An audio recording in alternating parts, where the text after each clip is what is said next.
Bore and more bore. With this pointless story arc dragging on and my ass falling asleep, I'm starting to wonder if I'm actually in hell. Ahsoka, Rafa, and the greatest pilot in the galaxy have been tasked with running spies from Kessel. After somehow getting the Silver Angel to fly, this blunderless trio bore our pants off with drawn-out conversations and absolutely no character progression whatsoever. How does this fit into the larger story? Was this influenced by an outside force? And will Ahsoka finally get to reunite with her hubby Anakin Skywalker? Find out in the next episode of Dragon Ball Z.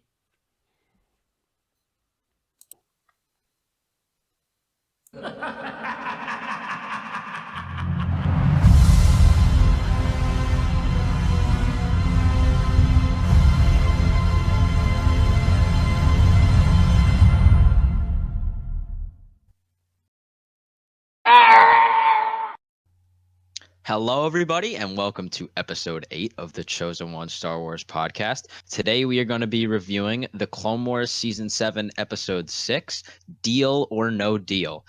As always, I am your host, Jason, joined by my co-host, Leo. Hey, what's going on, guys? Today, we're in for one hell of an episode. And Captain. Kill me. So, yeah, building off of what Leo said, this is going to be one hell of an episode because this Clone Wars episode, Deal or No Deal, was just a lot more disappointment. Just like last week, I have a lot of thoughts that I'll keep reserved until the end. So, why don't we start with Leo, who I think out of the three of us probably likes this arc the most out of the three of us. Not saying that you love it, but out of the most, based on what you said last week, you probably like this arc. Totally love it. So Leo, why don't you give some of your thoughts on the episode tonight? So the previous one, I liked it a little bit more than you guys, but this one I don't like at all. I think, like Captain said, I'm not stealing his joke now.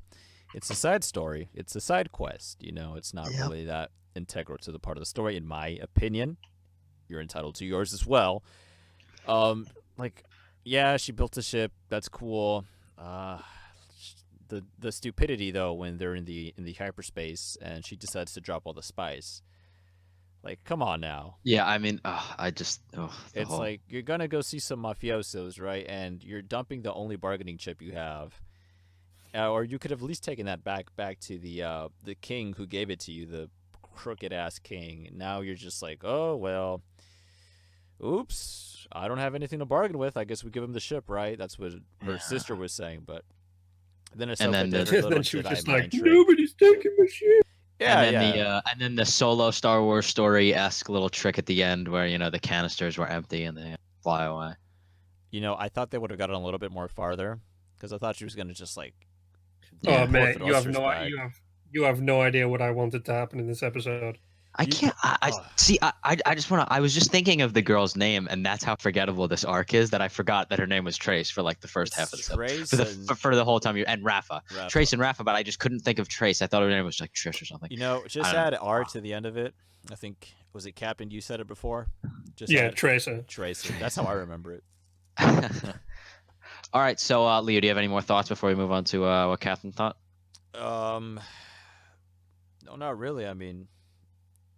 In retrospect, this could have been used with more clones. I mean, yeah, I think this was also the longest episode of the season. If I'm remembering it correctly, it was around like 25, 26 minutes, which I think compared to the other ones is the longest. And the fact that this was the longest out of all the episodes is pretty disappointing. Like what I was trying to say was like, it's not that we need more clones in this episode. It's that the whole episode should have been focused around clones. I really think this could have been better spent Jedi somewhere else instead of here. Yeah, anything but this arc. All right, so Captain, is there anything else you want to add to that? Well, this entire episode is so pointless that it actually. I think it might be more pointless than the last one. It made me want to go back to one of the previous seasons where Jar Jar pretends to be a Jedi and gets, and rescues Padme. Right? That had more character, more story, and more just anything than this entire episode. To the point where when they somehow magically made the ship work in a day, right, from the previous episode. Mhm. They didn't set up a time frame how long it had been, so I'm assuming it's like either a couple of hours or like a couple of days. So they just magically made this stupid silver angel or whatever the stupid freaking ship's called. Yeah, It can now Even they call it magically stupid. fly. And I'm like, right, okay, you've spent, what, 20 hours on it and it just can fly now? Okay. When before you were like, oh, it still needs all this stuff and yeah, take this part of Saga. So she magically womanized that shit back to life. Kathleen Kennedy eyes. Yeah, she just looked at it and went, the Force is female, and fixed it. But what I really wanted this episode was when they flew out into space and they were like, let's get into hyperspace. I wanted that The thing ship to just fall out of the immediately sky. explode. Because Just have there is- Ahsoka fly. there is- Just have Ahsoka fly through space because I mean, Leia could do it, so Ahsoka can do it. There Just have is her fly through absolutely space. no way that any of that shit should have worked. Okay, she had no piloting experience, and she was like, "I'm the best pilot ever." Exactly. She had absolutely no experience with ships. She was like, "I'm the best pilot ever." And then when they got the goes and- spies, so they just literally ripped the Solo movie, which was really annoying. But That when they was got the the spies, first thing I thought of during that whole it thing. was The first thing I thought of was the end of Solo. when they were having that conversation on the thing. I was like, we shouldn't give the spice to the Pikes because they're gangsters. We should give it to other people who can make them, blah, blah, blah, blah, blah. And she's just sat there going, no one's going to take my ship. I actually out loud shouted, shut up, because she was that fucking annoying. In fact, everybody apart from Ahsoka in this character arc was annoying, was boring, was bland, was basically the equivalent of a flan in a cupboard. It was... I mean, come on. And then she just jettisons the spice into space. I would have just force kicked her right in the teeth. Just why? You wouldn't do that. It's prime example of not SJW character thinking, but basically just making someone a character who's really good for no reason whatsoever. A Mary Sue. That's the thing I was trying to figure out. She is literally one of them because she's just apparently the best pilot ever and all this kind of stuff. And I was expecting, them to get into a little bit of a ship escape fight at some point. I'm glad it didn't happen because I know that big hunking clunky ass spaceship that's probably 3 decades old would handle like an X-wing. And there is nothing in the universe that would make me go, yeah, that thing can handle like an X-wing. I even sometimes have trouble believing that Millennium Falcon can maneuver the way it does. Yeah, it's a piece that of comes shit. down to like piloting skill of Han Solo, who admittedly not the best pilot ever, but he's just like that reckless that his maneuvers don't care. Well, I mean, I'm sure by next week Trace will be a better pilot than Han Solo. Oh, because God, for all we know, it could happen. I mean, let's be honest. I hope next week they go, quick, we're going to escape. We've got to get back to the Republic. And Trace and Raph would just blow up. No. Trace and Raph are like, yeah, let's do it. And then out of nowhere, bang, and 8080 steps on them and just crushes them right in front of my face. Ahsoka falls to her knees, cries out, is stabbed in the back of the knee or something like that. And then Admiral Yularen, which, by the way, nice little add to this episode. Yeah, nice, I like the fact that General Skywalker and Admiral Yularen, 2 of the greatest tacticians of the Clone Wars, were just chilling at Coruscant for no reason whatsoever, just to shoehorn them in there. Come on. Okay, but I mean, I did like the fact that they'd updated his look. He looks closer he looks to a what lot you see in Rebels, so that was quite nice. But Captain. Overall, this entire episode was shit. Captain, real quick about talking about the silver, whatever the hell it's called. Silver Angel or Phantom or Dick Butt or something like that. Do you guys remember when they did the first hyperspace jump? It was shaking all over the place, right?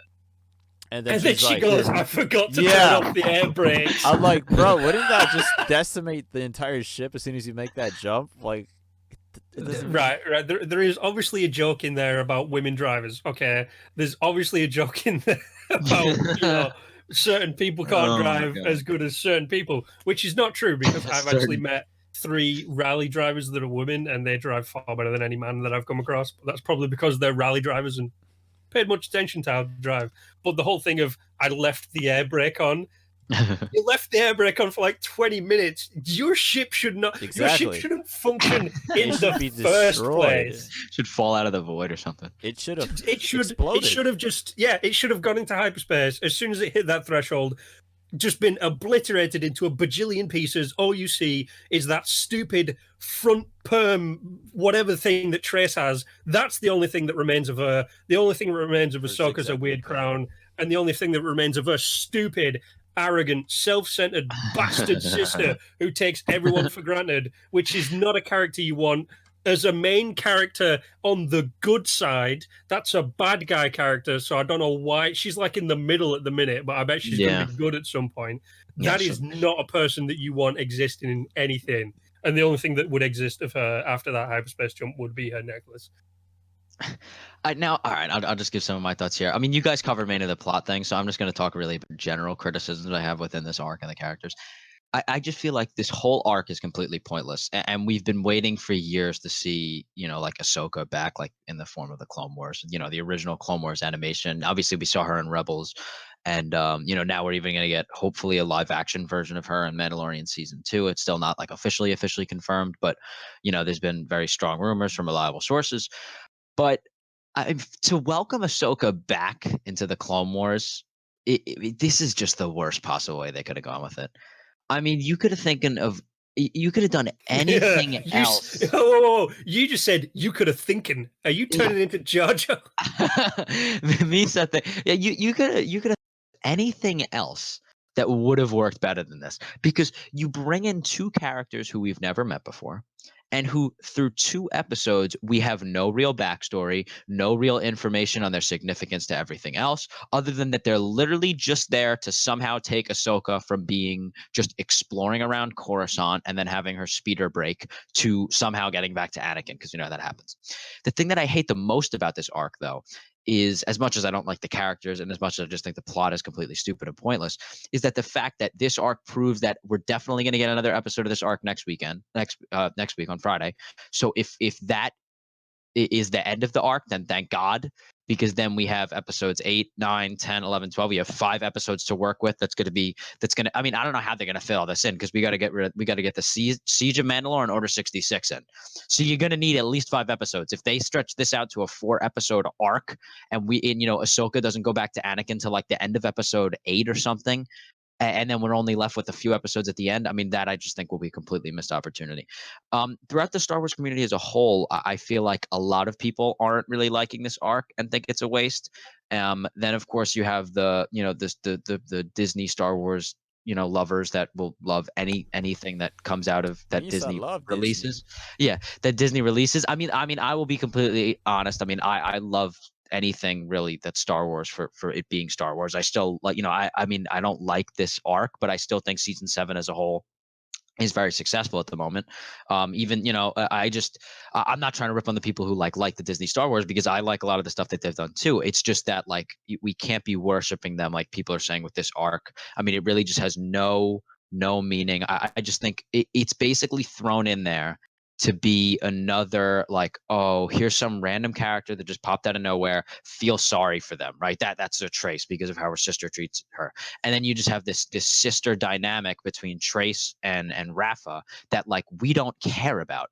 It's not like Ahsoka went back and went back and found like her family and found her sister or something, and there was a sister dynamic between the two of them, because obviously we care about Ahsoka. I mean, this is just a completely thrown in sister dynamic that nobody cares about. And I mean, the back and forth, and then they always have then the sad score plays in the background, and close up shots of close up shots of Trace looking all upset. But like, I don't give a shit if Trace is upset, because I don't know who she is. I don't care about who she is. She means absolutely nothing to this, because I mean, I don't really think that she's going to have anything to do with the Siege of Mandalore. Dude, don't you know she's the best pilot in the galaxy? Yeah, the best pilot in the galaxy. I mean, we'll get that by next week. But it's not like she says it 800 fucking times. But I mean, she is just. I just think this whole arc and the whole dynamic between the two of them is just really, really completely pointless. And I really am disappointed that they had to spend so much time on this and building this up. I mean, a lot of people are also saying, oh, this is going to be a great build up into the Siege of Mandalore. And the final arc. Sam Witwer, who voices Darth Maul and Palpatine in both Rebels and the Clone Wars, and then he actually voiced Darth Maul in Solo: A Star Wars Story for that short little cameo at the end. He actually played him, didn't he? He was the. No, I'm sure he came back as the human figure. No, Ray Park is the guy who played him in episode 1. He was there as the human, but as a human in the hologram. But they did the voiceover with Sam Witwer, the guy on the Clone Wars, because Ray Park only said like 26 words or like something like that. So nobody really cared about his voice. So as Sam Witwer has come out and said that the last arc of this series, because I mean he's basically worked on it since I don't know, when did Maul come back? Was that season like 3 or season 4? I don't know, but he was voicing Palpatine since before that. So he's been around this series since 2008, really, since the beginnings with the movie and then the first season, all the way up until the 7th season now. And he said that this final arc is going to be the best arc in the whole entire series. Obviously, I would hope that it would be, because we're getting Order 66 again and something with the Siege of Mandalore. But I really hope next week, excuse me, I keep saying weekend, on Friday, basically the weekend, we just wrap this thing up and just cut it, because this is just getting it's getting worse and worse. I'm willing to put money on the line to predict what will happen in next week's episode. All right. I mean, yeah, I'm done with my thoughts on this week's episode. We'll go into the preview of next week, and Captain. So just start us off here. Go for it. Right. So obviously we have to find a way to shoehorn Ahsoka back with Anakin. Okay. So I will put down a £5 bet to either you guys or anyone at home. Okay, this is the bet. That in the next episode, at some point, Ahsoka will get off a distress signal, just either a random general distress signal or one pointed towards Coruscant, which, because Anakin is just chilling there for some reason, will pick up and be like, let's go rescue her from the Pikes. They will go. At some point, Ahsoka will be like, I can't come back. Blah, blah, blah, blah, blah. I've got to be an emo for a little bit. And Anakin will be like, but no, we need you back because you're a hot piece of, Ahsoka ass. So we need you. And then she'll be like, okay, I'll only come back if blah, blah, blah this, blah, blah, blah that. Or maybe like one of the Jedi Masters will be like, Ahsoka, come back because whatever, to be a Jedi again. And she'll be like, right, okay. Or she'll come back reluctantly. And then she stabs Trace in the back with her lightsaber. She just twists Trace's head off. No, she'll obviously at some point she'll say, goodbye to Trace, and I'm thinking, and hopefully they'll rot in hell and we'll never see them again. I'm thinking Trace's sister will either be hurt or killed, or a bad person. I think that she should be bad person. But I think there is a likelihood that she will be hurt trying to escape from the Pikes back to the silver dildo. And she will either conform from her life of crime and attempt to go legit, or she'll still be that weird, annoying, self-centered, egotistical bitch that she is. But Trace will be more like street smart towards her, so she won't get pushed around anymore. You mean the best pilot in the galaxy? Yeah, I'm guessing that the best pilot in the galaxy at some point will say that she is the best pilot in the galaxy. And it will all culminate possibly either at the end of the episode with that bit that we've seen where Ahsoka walks into all the clones and they've got her painted on their helmets, or that will be the beginning of the episode after. That's what I'm thinking. That's what I'm thinking too. So this is to get the bet solidified. This is what I think will happen. This is like the main parts that need to happen. Ahsoka gets off distress signal, or like someone gets off distress signal, which Anakin picks up. Anakin comes to her rescue. Ahsoka, Trace, and whatever attempt to do an escape, possibly or maybe with or without Anakin. They meet up. Someone is hurt, preferably that stupid egotistical bitch, whatever her name is. I mean, they could kill both of them. I'll be fine. They could kill them, and I would immediately have a stiff in. But so they will. Yeah, upon their escape, someone will be hurt, and then Anakin or someone from the Jedi Order will ask Ahsoka to come back. She will reluctantly come back, and then this doesn't have to happen, but if it does happen, it'd be pretty cool. We get the scene where Ahsoka walks into the clones and they have the stuff painted. So that stuff must happen for the bet to be won by me. If that stuff doesn't happen, either you guys win the bet or someone at home. Whoever wants to take that bet with me, Take that bet with me. Join the Game Domain Discord and message. Yeah, or check me out on Twitter. Yeah, if you want to take on that bet. Just quickly, because you said something that I want us address, and then we'll get into what Leo wants to say. I just don't want to forget this. I think that this arc is going to end in one of either two ways regarding Rafa. I think Rafa could either go bad, which I would love to see, because it kind of reminds me of an episode 8 when like Haldo, like you couldn't really tell if Haldo was good or bad, and I was like, holy shit, this would be really, really good if she's like a first order spy, inside of the last the last remaining ship of the Resistance. That'd be like that'd be a really cool plot point. And then in the end she's just like good, and she's like, oh yeah, he's a sweet boy to Poe after Poe like took over the ship and whatnot. And I just thought that was a missed opportunity, and I think they could really do the same thing with Rafa, because we kind of see the little bit of like that that like bad side within her, just based on how she acts, and she wants to do all this like criminal stuff. So maybe her and Trace will split, and Rafa will go off and, I don't know, be some part of the Pike Syndicate and hopefully just get her face shut off or something. But maybe she'll I mean, I don't know exactly how they'll do it, because it's their job to think of the story, not mine. But I think that they could either go that way with making her bad, or I think that she'll die. I think it's really one of the two, because I don't really think it works in a scenario where she survives. Because if you want to kind of have actual character development for the character of Trace, what you want to do is have, as much as I just don't care for the two characters at all, if you want to develop the character Trace, which I assume they want to, by the end of this arc, you need to have Rafa die in some sort of an emotional way where Trace is literally holding her and she dies in her arms, because that's just a typical Star Wars thing. That's just how it works. And you just see like pure emotion. You just see pure emotion from Trace and whatnot. And then that's her character arc. And that's the arc coming to an end, is that, her and her sister fighting and whatnot, but they came together to pull off some mission. Maybe she'll get a whole bunch of money, maybe a better ship or whatnot by the end of this arc, either in this episode, or if they carry it into an episode 8, which I'm praying they don't. But they have to kill Rafa in order to give some sort of character development to Trace. And then who knows, Trace can go off into the sunset and we'll never see her again, like I hope. Or I don't know, maybe Ahsoka will bring her like to the frickin' Republic or something, and she'll have like some sort of role later. I mean, I don't know. I doubt. I highly doubt that. I mean, she is the best. She is the best pilot in the galaxy. Well, she'll be flying the Lat gunships before you know it. No, mate. What are you talking about? She will command the one of the giant Star Destroyers, but that Star Destroyer, because piloted by the greatest pilot in the galaxy, will be able to spin on a dime, flip around. It'll be doing loop-de-loops, and it'll be flying past like Newt Gunray's head and shooting massive middle finger lasers at him. We haven't seen him yet so far, right? No, we haven't. Gunray? And we haven't seen Sheev either? No, we haven't. We've only seen What Town Bore. And we've only seen Palpatine and Padme in we haven't really seen any of the political, which I guess maybe a good thing. They might be Jar Jar. Come on. Yeah, we haven't even seen Jar Jar. I mean, it's getting kind of scary. Who knows? Rafa could be Jar Jar. Jar Jar in disguise.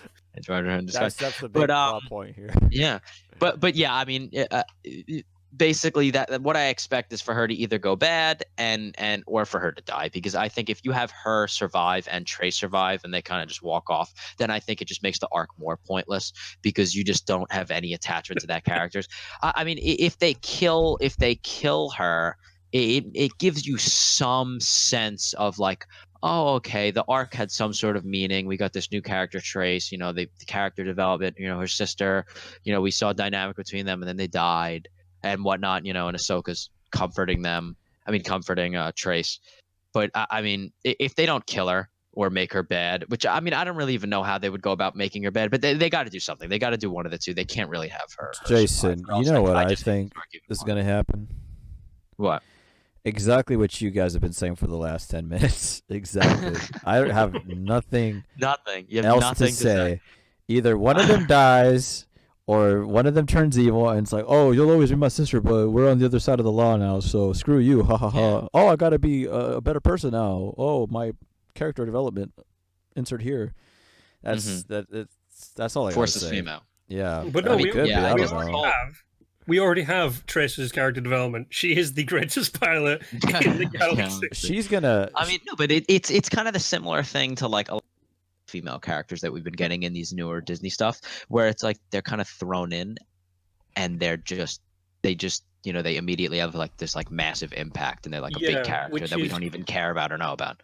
Which is quite interesting because we need a female Jar Jar. Since Ahsoka has been back, I haven't felt that at all. Now, it's probably because Ahsoka came from, let's say, not the golden era of Disney. No, yeah, but I don't feel like that the golden era of Star Wars Disney. But she hasn't had one of these moments where she's just like, oh, I'm the greatest star pilot in the galaxy. She hasn't had any of those moments. She's actually been well grounded, and I quite like the way that. And dude, she went to the Skywalker Academy. Oh yeah. She has the credentials to back it up. That also does play into, I will give Disney some credit there, because it does kind of show a development of character of Ahsoka, because when we first see her, she's kind of whiny and annoying, not really that much, but she's a Padawan. And then now she's very reserved, like you said. She's very, now obviously we know how well trained she is and whatnot. She's very reserved, and she's very like with the Force, and she feels like a Jedi Knight, right? She seems like she could be a general in the army, which we're probably gonna get by the end of the season. But and that's kind of it, because this is a bridge between what we saw her in the beginning of the Clone Wars as like the kind of whiny, kind of annoying Padawan, snips, and then when we got in Rebels, which is like basically like she's almost as calm as like Luke Skywalker in Rebels or something. They make her such a powerful figure and a powerful presence in Rebels that she's like revered by Ezra and the characters in Rebels and Kanan.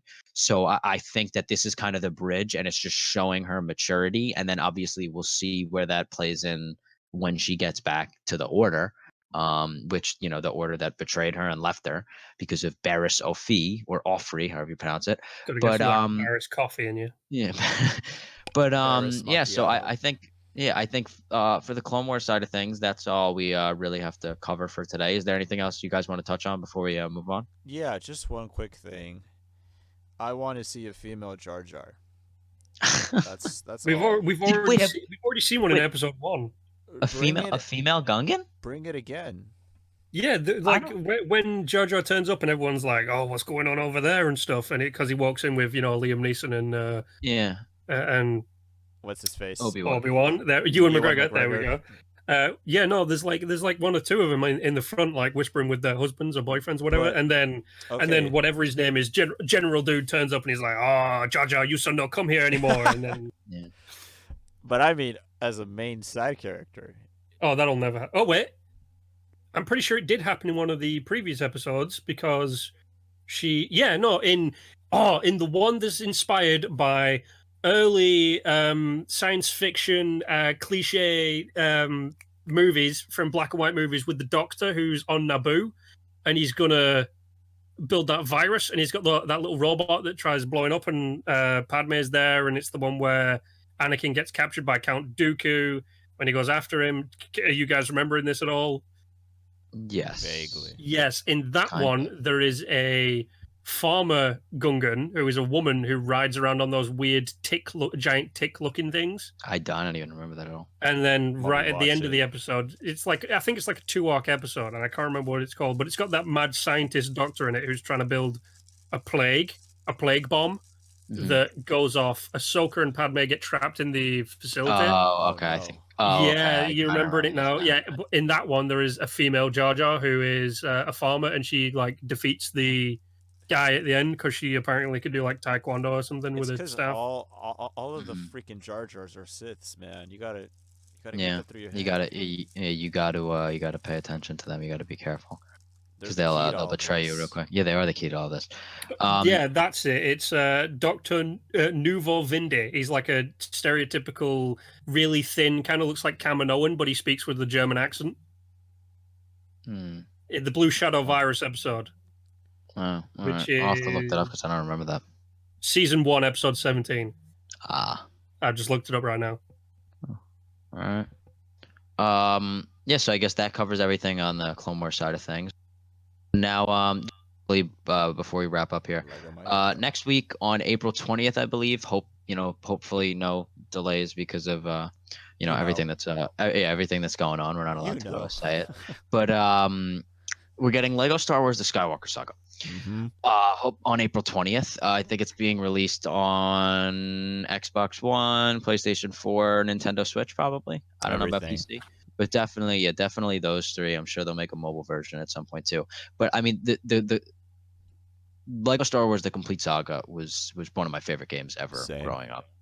And I mean, that game, I think I probably near like 100% of that game. That game was just completely amazing. I played that game so much, and I mean, I'm just really looking forward to this new game, because it's basically, I kept saying that I wanted a new Lego Star Wars game with the updated graphics and whatnot. But I mean, from the looks that we've gotten at the game, I mean, it looks beautiful, obviously, and that's how a modern Lego game should. But I kind of almost wish they stuck a little bit more with the old graphic style of the original. Styles. Yeah, the original, with the original Complete Saga.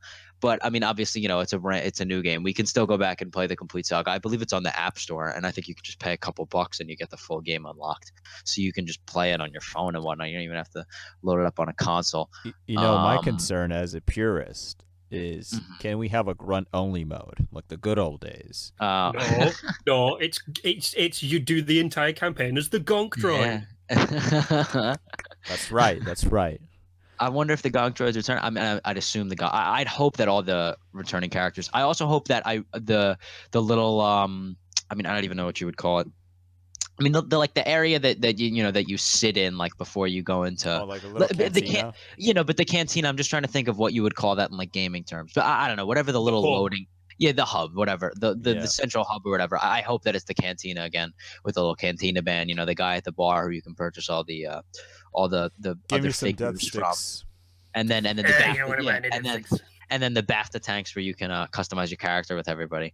But so I mean, I'm looking forward to this game. I just I'm definitely gonna get it. I'll probably get it for my Switch, so I'll be able to carry it around and whatnot. But Leo, you think you're gonna pick it up next month? If this all dies down by then, probably. But it's yet to be seen. It's not like we got anything else to do right now. So I'll be. Captain, what about you? You gonna pick it up? At the minute, I'm trying to get enough money together to actually buy a Switch. Pretty much because of Animal Crossing and Super Smash Bros. A lot of people interested right now. Yeah, Animal Crossing. Yeah. I was just playing that before we started recording. Animal Crossing. Don't rub it in. Very, very good. I've been an Animal Crossing fan since I had the first one I got was Wild World on the DS, which I think came out in like 2005 or something. I don't even know. Same one. That was one of the first DS games. I've had Wild World, City Folk, New Leaf, and this one. I never played the first game.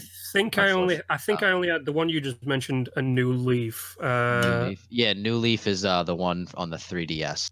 Came out in 2013. And sadly I didn't get any others. But what I'm actually doing right now is a little bit of a shameless plug. In my side time, I vault people's characters because I am a Fallout 76 streamer.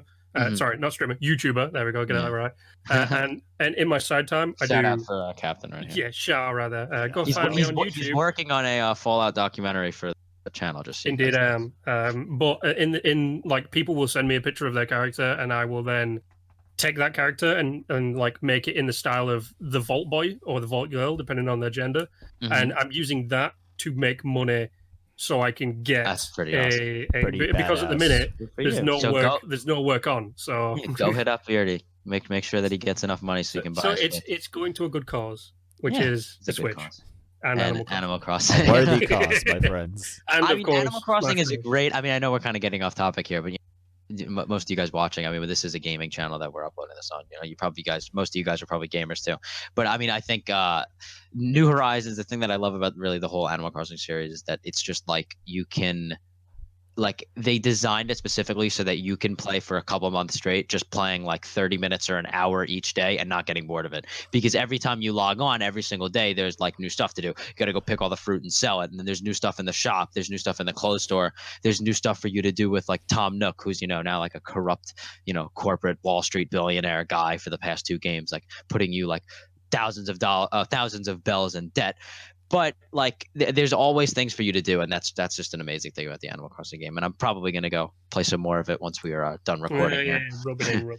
But Riveting. all right, so yeah, I think that covers everything for today. Thank you guys as always for tuning in. Continue to stay safe out there, and yeah, so enjoy the episode of the Clone Wars, episode 7. I'm not sure if the title's released yet, but maybe by the time this comes out on Monday, it will be. We're recording this on Saturday night. So yeah, so enjoy the episode on Friday. We'll see you guys next week for our review of episode 7. Toodles. Later.